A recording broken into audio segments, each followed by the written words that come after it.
The city lights shimmered like a distant galaxy as Ethan Caldwell steered his sleek black sedan down a quiet road. At 38, he was a billionaire, his name synonymous with wealth, power, and innovation, but tonight those titles felt hollow. There were no boardrooms, no investors, no penthouse views. Just a father and his son, chasing a simple meal to fill the silence of a cold March night. In the back seat, Oliver fidgeted with his jacket zipper, his small hands trembling from the effort. 10 years old, with a mind as sharp as a blade and eyes that sparkled with wonder, he bore the weight of cerebral palsy, a condition that turned every movement into a quiet struggle. Ethan glanced at him through the rearview mirror, his chest tightening. He'd spent millions on treatments, specialists, experimental tech, but none could erase the frustration etched into Oliver's determined face. It was the one battle Ethan couldn't win. "Burger or pancakes?" he asked, forcing a lightness into his voice. Oliver grinned, a flash of joy breaking through. "Pancakes." Ethan chuckled, the sound rare and raw. "Pancakes it is." They were only miles from their sprawling estate, but instead of the upscale bistros he usually frequented, Ethan turned onto a side road. A faint glow caught his eye. A diner, its faded sign reading Mabel's Place, the neon open flickering against the window. It was humble, unpolished, but it called to him in a way he couldn't explain. He pulled into the lot, glancing at his Rolex. 10:47 p.m. late, but time didn't matter tonight. Oliver wrestled with his seatbelt, his fingers slipping. Ethan reached back, unbuckling it with practiced ease, then lifted his son from the car. Oliver was light, but the act carried a heavier truth, the longing of a boy trapped in a body that wouldn't obey. Ethan pushed the thought aside as they stepped into the diner, the bell jingling overhead. The air was warm, thick with the scent of coffee and bacon grease. Plates clinked against countertops, a comforting rhythm. A few patrons sat scattered, an old man with a mug, a couple sharing pie, a trucker reading a crumpled paper. Then he saw her, a young woman in a blue apron, her dark curls spilling from a messy bun. She looked up from wiping a table and smiled, a smile so genuine it stopped Ethan cold. It wasn't polished or rehearsed, just warm, like sunlight breaking through a storm. "Take a seat anywhere," she said, tucking a notepad into her pocket. Her voice was soft, unhurried. Ethan chose a booth by the window, easing Oliver onto the seat and adjusting him before sitting across. The neon glow painted Oliver's face in soft hues, his hands resting on the table. She approached moments later, pen in hand. "What can I get you tonight?" Her tone was gentle, as if the answer mattered. "Pancakes, please," Oliver said, his voice small but clear. Her grin widened, a dimple flashing. "Great choice. Chocolate chips or plain?" "Chocolate chips," he replied, decisive. Ethan smiled faintly. Oliver was shy with strangers, but she had a way about her. "Black coffee for me," he added. "Got it. I'm Jasmine, by the way. Holler if you need anything." She turned, moving between tables with a quiet grace. Ethan watched her go. He dined at the world's finest restaurants, served by staff trained to perfection, but none had her effortless kindness. It unsettled him. He wasn't used to being unsettled. Oliver tapped the table, humming softly. Ethan's shoulders relaxed, the day's weight lifting slightly. But the night wasn't done with them. Jasmine returned with a tray, coffee for Ethan, a stack of pancakes dripping with chocolate for Oliver. As she set them down, a silver necklace slipped from her collar, its pendant swaying. A circle with 3 curved lines meeting at the center. Ethan's brow furrowed. He'd seen that symbol before, years ago, in a file or a meeting he couldn't place. "Pretty," Oliver said, pointing with a chocolate-smeared finger. Jasmine touched it, her smile softening. "Thanks, sweetie. It's from someone special." A shadow crossed her eyes, brief but real, before she walked away. Ethan sipped his coffee, the bitterness grounding him. That symbol, it tugged at a memory, something from his company's past. He pushed it aside, watching Oliver eat, each bite a small victory. "Dad, look!"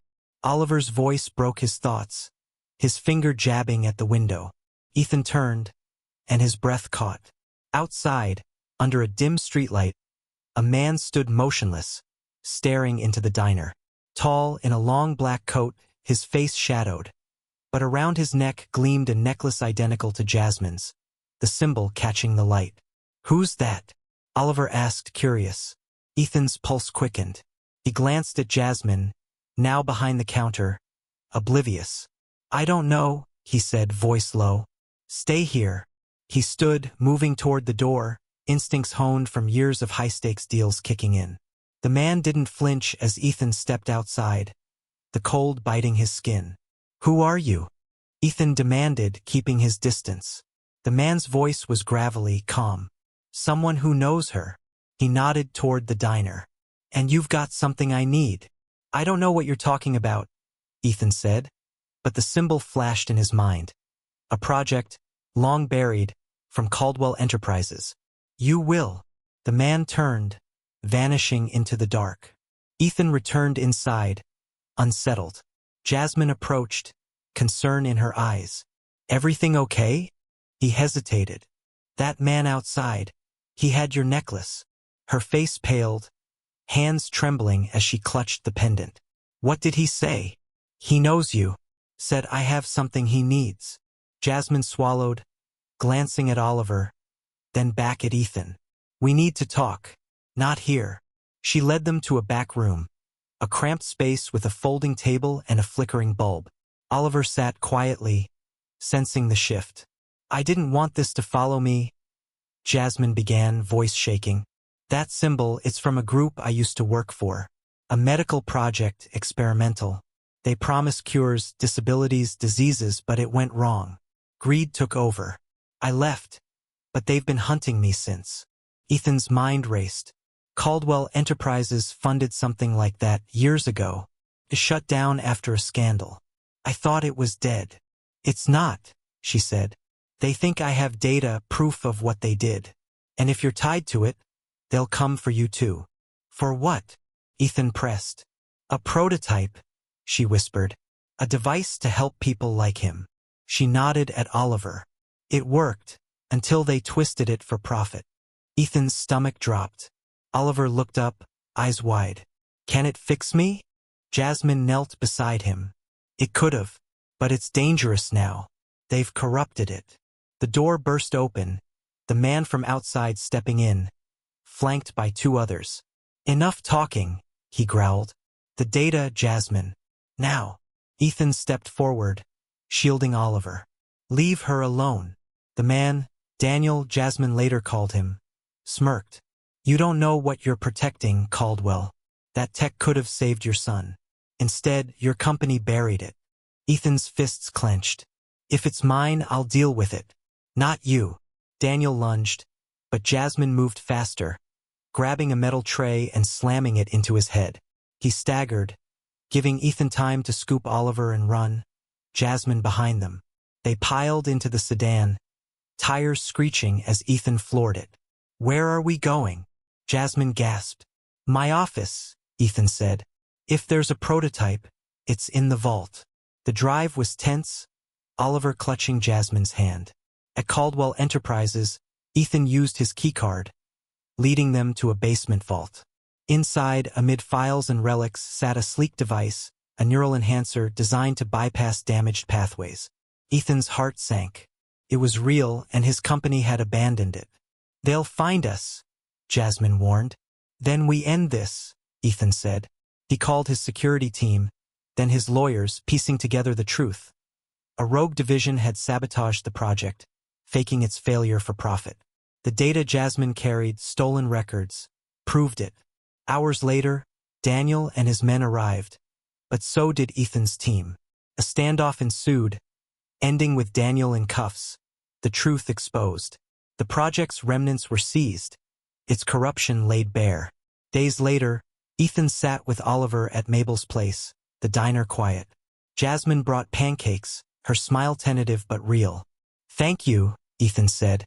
"For him. For me." She shrugged. "I just did what felt right."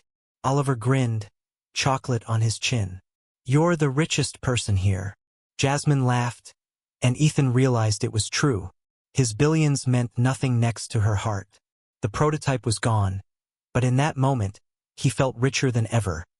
Not from wealth, but from the connection they'd found in a roadside diner on a cold March night.